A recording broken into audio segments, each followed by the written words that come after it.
তোমায় ভালোবাসি, তোমার আকাশ তোমার। এটি মহান বিজয় দিবসের মাস। আমাদের পার্টির প্রতিষ্ঠাতা শহীদ রাষ্ট্রপতি জিয়াউর রহমান স্বাধীনতার ঘোষণা দিয়েছেন, অস্ত্র হাতে নিয়ে যুদ্ধ করেছেন, দেশকে মুক্ত করেছেন। তার স্মৃতিটাকে অম্লান করে ধরে রাখার জন্য সারা দেশব্যাপী এই ক্রিকেট টুর্নামেন্ট। ক্রিকেট একটি অত্যন্ত সভ্য সমাজের প্রিয় খেলা, অত্যন্ত প্রিয় হয়ে উঠেছে সারা পৃথিবী জুড়ে, বাংলাদেশও তেমনি প্রিয় হয়েছে। যদিও ফুটবল খুবই জনপ্রিয়, আমি মনে করি তার পাশাপাশি ক্রিকেট সারা পৃথিবী জুড়ে এই বাংলাদেশকে অনেকখানি এগিয়ে নিয়েছে।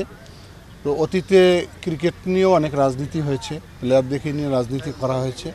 আমি মনে করি যে ক্রিকেট একটি আগামী দিনে সারা পৃথিবী জুড়ে বাংলাদেশকে আরও উচ্চমাত্রায় অধিষ্ঠিত করবে। টুর্নামেন্টে যারা আয়োজন করেছেন তাদেরকে অনেক সাধুবাদ জানাই যে বাংলাদেশে অনেকদিন পর জিয়া ক্রিকেট টুর্নামেন্ট নামে টুর্নামেন্টটি শুরু হলো এবং পর্যায়ক্রমে আপনার বাংলাদেশের প্রতিটা বিভাগে এটা অনুষ্ঠিত হচ্ছে এবং সেই পালাক্রমেই আপনার রংপুরে আজকে অনুষ্ঠিত হতে যাচ্ছে। রংপুরবাসী নয়, সারা বাংলাদেশ ক্রিকেটকে ভালোবাসে, সেই ভালোবাসার প্রেক্ষিতেই কিন্তু আপনার এই টুর্নামেন্টটি আয়োজন করা। এবং রংপুরে আমরা ক্রিকেট গার্ডেন নামে একটি স্টেডিয়াম আছে এবং যেহেতু ক্রিকেট রিলেটেড এবং রংপুর থেকে অনেক ক্রিকেট প্লেয়ার কিন্তু বাংলাদেশে উঠে এসেছে ইতিমধ্যেই। এবং আন্ডার-19-এও বরণ্য নামে একজন ক্রিকেটার আছেন যিনি কিনা রংপুরের হয়ে খেলছেন। তো আমার কাছে সত্যি অনুভূতিটা বলতে অসাধারণ এবং এরকম একটা টুর্নামেন্টে অংশগ্রহণ করতে পেরে আমি সত্যি খুব আনন্দিত। আরাফাত কখন যিনি ক্রিকেটে করছেন, তারপরে আমাদের ভারপ্রাপ্ত তারেক রহমান, উনিও এই খেলাকে গ্রামে গঞ্জে সরে দেওয়ার জন্য এবং টুর্নামেন্টের আয়োজন করেছেন।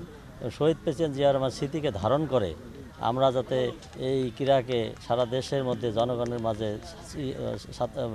করতে পারি, ছড়াই দিতে পারি, এই জন্য এই প্রয়াস। এবং আমরা মনে করি এই ক্রিকেটের এই আয়োজনকে কেন্দ্র করে আমাদের রংপুর বিভাগ যে উৎসব হচ্ছে এটা দলের জন্য একটা খুবই জনগণের জন্য এবং দলের জন্য এটা ভালো হবে। বিশেষ করে ছেলে মেয়েরা যাতে বিপথে না যায়, মানে তারা যাতে সঠিক পথে থাকে, এটার জন্য খেলাধুলার মাধ্যমে তাদেরকে আমরা ইনশাল্লাহ সঠিক পথে রাখার জন্য আরও এই ধরনের টুর্নামেন্টের আয়োজন করব, যেটার মাধ্যমে জাতি অবশ্যই সুসংগঠিত হবে এবং তরুণ সমাজ দেশকে নেতৃত্ব দেওয়ার জন্য নিজেদেরকে তৈরি করবে।